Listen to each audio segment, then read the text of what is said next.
I'm actually a really big fan of what the New York Giants did in this draft. I have a lot put together to talk about for you guys. So we'll dive into the thick of things. The New York Giants. First off, we'll start with the team needs, kind of what they were looking at and what they needed to go after heading into this draft. Their team needs being offensive line, edge, cornerback, and wide receiver. So those are like the big main four that I picked out myself personally. And when I was doing my research around, everyone seemed to kind of agree that's where they were really looking at. As far as the actual picks that they made, so in round number 1, pick number 20, Kadarius Toney, wide receiver out of Florida. If I was to grade this pick alone, this is an A+. Kadarius Toney is somebody who is a legitimate athlete, has so much run after the catch ability. He's fantastic. Great acceleration. He's only had 3 career drops out of I think it's 126 targets that went in his direction. So talk about rock solid hands. The only real things that were knocks to him was the injury history that he had. His top speed didn't match how quick of a burst he has. He's somebody that can just hit his top speed very quickly, but is not as fast as some people would expect him to be. And his route running needs to be worked on, which quite honestly, there's not ever really a ton of wide receivers that come out of the college ranks that are legitimate, fully fleshed out route runners. That very rarely happens. So when you look at it, as long as the injury history is just that, history, and he's able to polish up on his route running, learning behind, somebody like Kenny Galladay or, somebody like, I don't know, Sterling Shepard's over on that team. If he's learning from anybody that's on that team there, taking his notes and learning, following behind anyone there, this is somebody that I think is going to be a legitimate top threat for the Giants. I expect him to produce and produce early. This offseason is going to be really big for him, putting in the time, learning the playbook, and also learning all the routes they're going to be having him run. But Kadarius Toney, man, at this spot, number 20, I think was a fantastic pick for the Giants. Now, going into round number 2, Aziz Ojolari. Again, if I was to grade this pick on its own, A+. Going right after when I was talking about draft breakdowns, I talked about the Giants. This was one of the top things I talked about. They needed to work on the edge rusher, and they got literally one of the best edge rushers in Aziz Ojolari. 15 sacks and 55 hurries in 2 years. The sacks might be a little bit low for some people's taste, but the 55 hurries, chasing after the quarterback, forcing them to move out of the pocket, disrupting their, just essentially disrupting the quarterback. That is what you look for in somebody that is a premier edge rusher. Even if they're not getting the sacks, they're disrupting the pocket. They're forcing the quarterback to move around, making them uncomfortable. And that's exactly what you want. He has really good hands, so he's really good at fighting off blocks, and he turns the edge really quickly. He's one of those guys that, really gets around the corner and gets around it fast. The only real knock is that, his production wasn't more than just this 1 year. At least his top tier production wasn't more than this 1 year, so was he a one-hit wonder?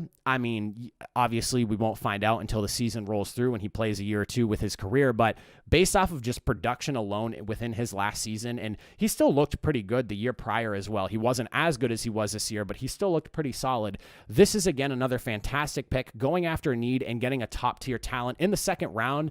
The Giants almost benefited from the run of offensive players that we saw going in round 1, and it really worked out in their favor to be able to land Aziz Ojolari so late in the second round there. I'm really surprised he made it that far to them, and they really lucked out getting him at number 50.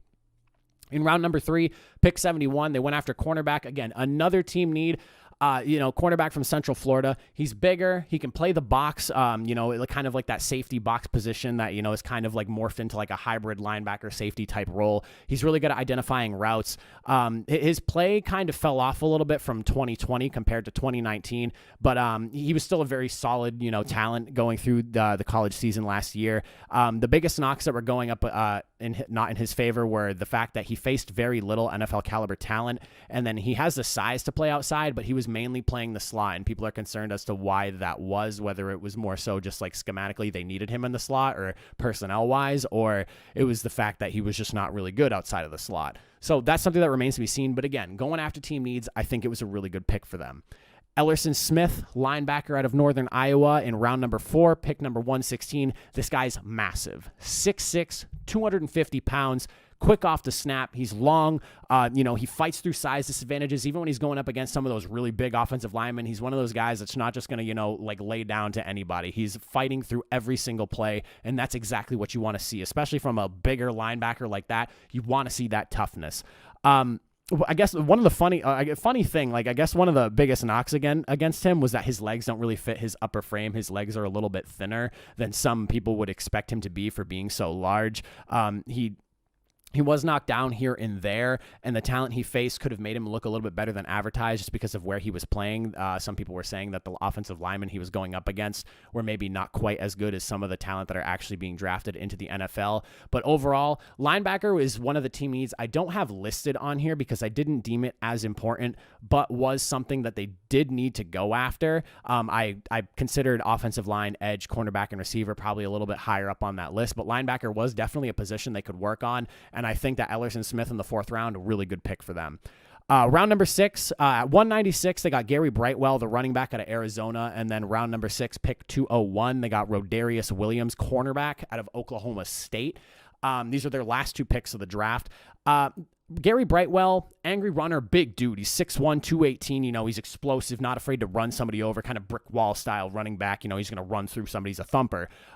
He has no real effect in the pass game is probably the biggest knock. A lot of running backs, or at least the elite ones, are becoming more and more effective in the receiving game, as well as being a strong runner. Somebody like Derrick Henry, who was kind of knocked for being not as big in the pass game early on in his career, has become more of a pass catcher. So that's kind of somebody you need to look at with big size. Obviously, Derrick Henry's like 6'6", he's like 6'4", like 240. But again, he is still a bigger running back. You definitely want to be a multifaceted player if you want to have any impact in the league, especially if you're playing behind somebody like Saquon Barkley. You have to be able to catch passes and be able to run the football and be a thumper. And then Rodarius Williams, this is a great tackler. Whenever you're picking a cornerback, especially late in the draft, you're looking for traits that they have that stick out, and he is a fantastic tackler. And when you're picking corners, a lot of corners get knocked for not being great form tacklers. This is obviously not the case in him. He only allowed 10 catches on 21 targets. He's a little bit more of a patient player. So those are some of the positives that I was reading on about him. One of the issues that came up a lot is he's not great in contested catches. So when it came time to go up for the football against a wide receiver, he lost a lot of those battles.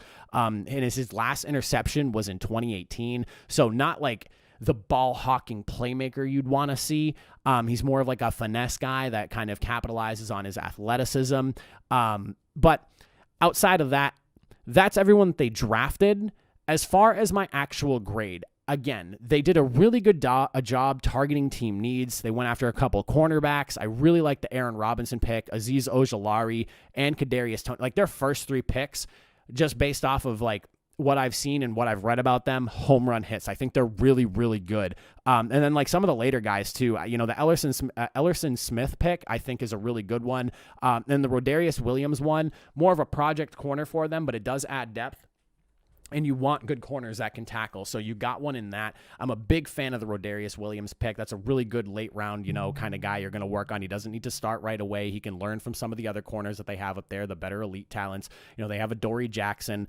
So overall, final grade, and for you Giants fans, I think you're going to be a big fan of this pick. I'm going to slap them with a fat A. I think this was a really good, draft overall. Really good players that, the Aziz Ojolari, like I'm obsessed with that pick because I cannot believe they got him at pick number 50 in the NFL draft. But they got really good talent at really good places in this draft. They hit on their team needs. They went after what they needed to go after. And, man, and then like the Kadarius Toney pick, dude, like if he's not getting hurt, this is going to be such a good draft class for New York. And New York stock throughout the offseason has just been rising and rising and rising and rising. And the more I look at what they've been doing and, kind of what they needed based off of last year, their defense was really good. It was the offense that was struggling. And, they've brought in Kadarius Toney, Galladay.